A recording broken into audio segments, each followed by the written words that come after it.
ఆకాశవాణి వార్తలు చదువుతున్నది భమిడిపాటి శరజ్జోత్స్న. ముందుగా ముఖ్యాంశాలు. పునర్వినియోగ ఇంధన రంగంలో భారత్ ప్రపంచంలో 4వ స్థానాన్ని చేరుకుందని ప్రధానమంత్రి నరేంద్ర మోదీ తెలియజేశారు. దేశంలో కొత్తగా 43,082 మందికి కోవిడ్-19 సోకినట్లు నిర్ధారణ అయింది. గుజరాత్లోని రాజ్కోట్లో ఒక ప్రైవేట్ ఆసుపత్రి ఐసీయూలో నిన్న రాత్రి పొద్దుపోయిన తర్వాత జరిగిన అగ్ని ప్రమాదంలో 5 పేషెంట్లు మరణించారు. సిడ్నీలో భారత్ ఆస్ట్రేలియా జట్ల మధ్య జరుగుతున్న మొదటి వన్డే ఇంటర్నేషనల్ క్రికెట్ మ్యాచ్లో ఆస్ట్రేలియా మొదట బ్యాటింగ్ ఎంచుకుని కడపటి వార్తలు అందేసరికి 40.5 ఓవర్లలో 3 వికెట్ల నష్టానికి 271 పరుగులతో ఆటను కొనసాగిస్తోంది. వివరాలు. పునర్వినియోగ ఇంధన రంగంలో మన దేశం ప్రపంచంలోనే 4వ స్థానంలో ఉందని ప్రధానమంత్రి నరేంద్ర మోదీ అన్నారు. ఈ రంగంలోని ఇతర పెద్ద దేశాలతో పోలిస్తే మన దేశంలోనే అభివృద్ది అత్యంత వేగంగా ఉన్నట్లు మోదీ వెల్లడించారు. భారతదేశ ఇంధన సామర్థ్యంలో 36% పునర్వినియోగ ఇంధన రంగానిదేనని చెప్పిన మోదీ ప్రస్తుతం ఆ సామర్థ్యం 136 గిగావాట్లుగా ఉందని వివరించారు. ఆర్ఈ ఇన్వెస్ట్ 2020 పేరిట ఏర్పాటు చేసిన 3వ అంతర్జాతీయ పునర్వినియోగ ఇంధన పెట్టుబడుల సమావేశాన్ని నిన్న సాయంత్రం నరేంద్ర మోదీ వర్చువల్గా ప్రారంభించారు. గత 6 ఏళ్లలో భారత్ కనీవిని ఎరుగని రీతిలో ముందుకు దూసుకు వెళుతోందని ఆయన అన్నారు. దేశంలోని ప్రతి పౌరుడికి విద్యుత్ సౌకర్యం అందుబాటులోకి తీసుకువచ్చి తద్వారా వారి పూర్తిస్థాయి సామర్థ్యాలని వెలికి తీయడం లక్ష్యంగా ఇంధన ఉత్పత్తి సామర్థ్యం పెంపు, దాని పంపిణీ వ్యవస్థలను మెరుగుపరచడం జరుగుతున్నదని మోదీ అన్నారు. 2017 సంవత్సరం మొదలుకొని ఇంధన రంగానికి బొగ్గు ఆధారిత థర్మల్ పవర్ అందించే వాటాని మించి పునర్వినియోగ ఇంధన వనరులు సమకూరుస్తున్నాయని ప్రధాని వెల్లడించారు. గత 6 ఏళ్లలో దేశం పునర్వినియోగ ఇంధన సామర్థ్యం 2.5 రెట్లు పెరిగిందని నరేంద్ర మోదీ తెలియజేశారు. 43,082 కొత్త కోవిడ్ ఇన్ఫెక్షన్లతో మన దేశంలో మొత్తం కోవిడ్ సోకిన వారి సంఖ్య 93,09,788కి చేరుకుంది. గత 24 గంటల్లో మరో 492 మంది కోవిడ్ వల్ల ప్రాణాలు కోల్పోవడంతో మొత్తం మరణాల సంఖ్య 135,715కు పెరిగిందని కేంద్ర ఆరోగ్య మంత్రిత్వ శాఖ తెలియజేసింది. ప్రస్తుతం దేశంలో 4,55,555 యాక్టివ్ కోవిడ్ కేసులున్నాయి. కరోనా బారిన పడి కోలుకున్న వారి సంఖ్య 87,18,517 కాగా గత 24 గంటల్లో మొత్తం 39,379 మంది ఆసుపత్రుల నుంచి డిశ్చార్జ్ అయ్యారు. ప్రస్తుతం కోవిడ్ రికవరీ రేటు 93.65% ఉంది. తెలంగాణ రాష్ట్రంలో 761 మందికి కొత్తగా కోవిడ్ సోకింది. గడిచిన 24 గంటల్లో 42,000కు పైగా పరీక్షలు చేయగా 761 మందికి కరోనా వైరస్ పాజిటివ్ నిర్ధారణ కావడంతో రాష్ట్రంలో ఇంతవరకు కోవిడ్ సోకిన వారి సంఖ్య 2,67,665కు చేరింది. రాష్ట్ర వైద్య ఆరోగ్య శాఖ ఈ ఉదయం విడుదల చేసిన తాజా బులెటిన్ ప్రకారం కోవిడ్ నుంచి నిన్న మరో 702 కోలుకున్నారు.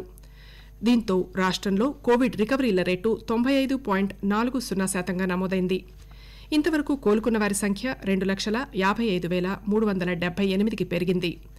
ప్రస్తుతం రాష్ట్రంలో 10,000కు పైగా యాక్టివ్ కేసులున్నాయి. ఆంధ్రప్రదేశ్లో తాజాగా 1,031 కొత్త కోవిడ్ పాజిటివ్ కేసులు నమోదయ్యాయి.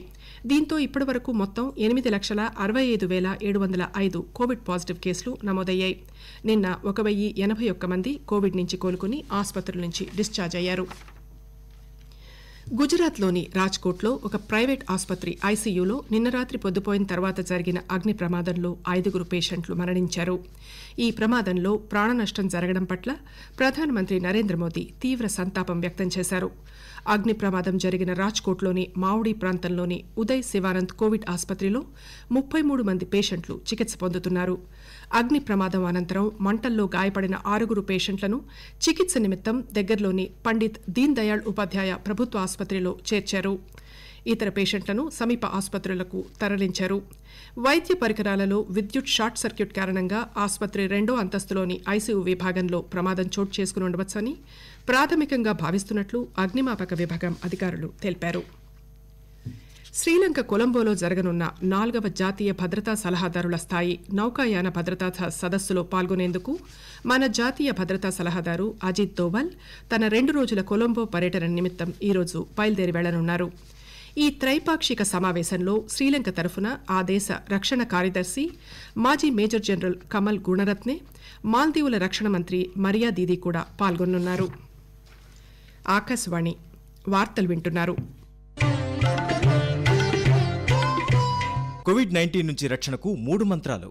మాస్క్ తప్పక ధరించండి, 6 అడుగుల దూరం తప్పనిసరి, గుర్తుంచుకోండి, ముఖాన్ని తాకకండి, చేతులు శుభ్రంగా ఉంచుకోండి. ప్రస్తుత ఆర్థిక సంవత్సరం మొదటి త్రైమాసికంలో భారత ఆర్థిక వ్యవస్థ ఆశించిన స్థాయి కన్నా చక్కని ప్రదర్శన చూపి త్వరగా కోలుకున్నట్లు స్పష్టమవుతోందని Reserve Bank governor Shaktikanta Das స్పష్టం చేశారు. అయితే కోవిడ్-19 ఇన్ఫెక్షన్లు తిరిగి ఒక్కసారిగా పెరుగుతుండడం వల్ల అభివృద్ధికి అది ఆటంకాలు ఏర్పరిచే అవకాశం ఉందని హెచ్చరించారు.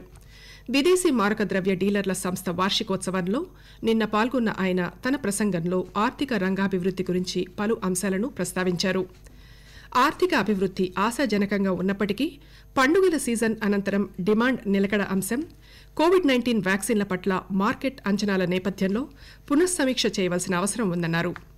కోవిడ్ కేసులు విజృంభిస్తున్న 8 రాష్ట్రాల్లో కొన్ని కీలకమైన ఆర్థిక కార్యకలాపాలు వ్యాపార కేంద్రాలుగా ఉన్నందువల్ల కరోనా వైరస్ వ్యాప్తిని అరికట్టేందుకు అంతర్గత వ్యవహారాల మంత్రిత్వ శాఖ ఆయా రాష్ట్రాలకు తాజా మార్గదర్శకాలను సూచించింది. ఆర్థిక రంగానికి ఊతమిచ్చేందుకు గత 2 నెలల్లో కేంద్ర ప్రభుత్వం 2 ఉద్దీపన ప్యాకేజీలు, అనేక ఇతర ప్రోత్సాహకాలను ప్రకటించింది.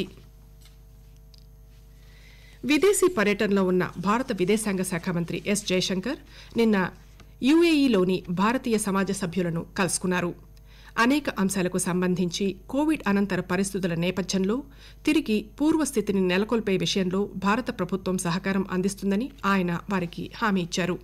మరోవైపు విదేశాంగ కార్యదర్శి హర్షవర్ధన్ శ్రింగ్లా, నేపాల్ విదేశాంగ కార్యదర్శి భారత్ పౌడ్యాల్తో సమావేశమై పరస్పర సంబంధాల గురించిన అనేక అంశాలను చర్చించారు. కేంద్ర మంత్రి నితిన్ గడ్కరీ నిన్న ఉత్తరప్రదేశ్లో 7,477 కోట్ల రూపాయల విలువ గల 16 జాతీయ రహదారుల ప్రాజెక్టులకు శంకుస్థాపన చేశారు. వర్చువల్ తరహాలో జరిగిన ఈ శంకుస్థాపన కార్యక్రమాల్లో ఆ రాష్ట్ర ముఖ్యమంత్రి యోగి ఆదిత్యనాథ్ కూడా పాల్గొన్నారు. ఉత్తరప్రదేశ్ రాష్ట్రంలో మొత్తం 2 లక్షల కోట్ల రూపాయల మేర జాతీయ రహదారుల పనులు చేపట్టినట్లు గడ్కరీ వెల్లడించారు. గత సాయంత్రం జరిగిన విమాన ప్రమాదంలో భారత నౌకాదళానికి చెందిన మిగ్ విమానం కూలిపోయింది. కూలిపోయిన మిగ్ 29K శిక్షణా విమానంలో 2 పైలట్లు ఉండగా ఒకరిని రక్షించగలిగామని, 2వ పైలట్ ఆచూకీ దొరకలేదని, వారి కోసం గాలింపు కొనసాగుతోందని నౌకాదళం తెలియజేసింది. నిన్న సాయంత్రం 5 గంటల ప్రాంతంలో జరిగిన దుర్ఘటన గురించి ఉన్నత స్థాయి విచారణ ప్రారంభమైందని కూడా నేవీ తెలియజేసింది. అబద్దాలను ప్రచారం చేసి ఫేక్ న్యూస్ల ద్వారా సమాజంలో అస్థిరతకు దారితీసే ఆన్లైన్ పోర్టళ్లు, వెబ్సైట్లకు వ్యతిరేకంగా బంగ్లాదేశ్ ప్రభుత్వం త్వరలో న్యాయపరమైన చర్యలు తీసుకోవాలని నిర్ణయించింది. గత డిసెంబర్లో బంగ్లాదేశ్ ప్రభుత్వం ఆన్లైన్ న్యూస్ పోర్టల్ నమోదు ప్రక్రియను ప్రారంభించింది. ఆస్ట్రేలియా సిడ్నీ క్రికెట్ గ్రౌండ్లో భారత్ ఆస్ట్రేలియా దేశాల మధ్య వన్డే మ్యాచ్ సిరీస్లో భాగంగా ఇవాళ ప్రారంభమైన మొదటి వన్డే ఇంటర్నేషనల్లో ఆస్ట్రేలియా జట్టు టాస్ గెలిచి మొదట బ్యాటింగ్ని ఎంచుకుంది. కడపటి వార్తలు అందేసరికి 3 వికెట్లు కోల్పోయిన ఆస్ట్రేలియా జట్టు 42.4 ఓవర్లలో 294 పరుగులు సాధించింది. కోవిడ్-19 మహమ్మారి నేపథ్యంలో అంతర్జాతీయ క్రికెట్కు దూరమైన భారత జట్టు తిరిగి ఆస్ట్రేలియా సిరీస్తో ఆటను ప్రారంభించింది. 2 నెలల ఆస్ట్రేలియా పర్యటనలో భాగంగా ఆ దేశం జట్టుతో భారత్ మొత్తం 3 వన్డేలు, 3 టీ20లు, 4 టెస్ట్ మ్యాచ్లు ఆడనుంది. ప్రధానమంత్రి నరేంద్ర మోదీ ఆకాశవాణి ద్వారా తన మనసులోని భావాలను దేశ ప్రజలతో పంచుకునే మన్ కీ బాత్ కార్యక్రమం వచ్చే ఆదివారం 11 గంటలకు ప్రసారమవుతుంది.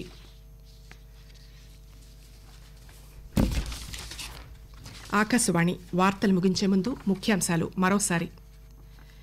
పునర్వినియోగ ఇంధన రంగంలో భారత్ ప్రపంచంలో 4వ స్థానాన్ని చేరుకుందని ప్రధానమంత్రి నరేంద్ర మోదీ తెలియజేశారు. దేశంలో కొత్తగా 43,082 మందికి కోవిడ్-19 సోకినట్లు నిర్ధారణ అయింది. గుజరాత్లోని రాజ్కోట్లో ఒక ప్రైవేట్ ఆసుపత్రి ఐసీయూలో నిన్న రాత్రి పొద్దుపోయిన తర్వాత జరిగిన అగ్ని ప్రమాదంలో 5 పేషెంట్లు మరణించారు. సిడ్నీలో భారత్ ఆస్ట్రేలియా జట్ల మధ్య జరుగుతున్న మొదటి వన్డే ఇంటర్నేషనల్ క్రికెట్ మ్యాచ్లో ఆస్ట్రేలియా మొదట బ్యాటింగ్ ఎంచుకుని కడపటి వార్తలు అందేసరికి 43 ఓవర్లలో 3 వికెట్ల నష్టానికి 302 పరుగులు సాధించింది.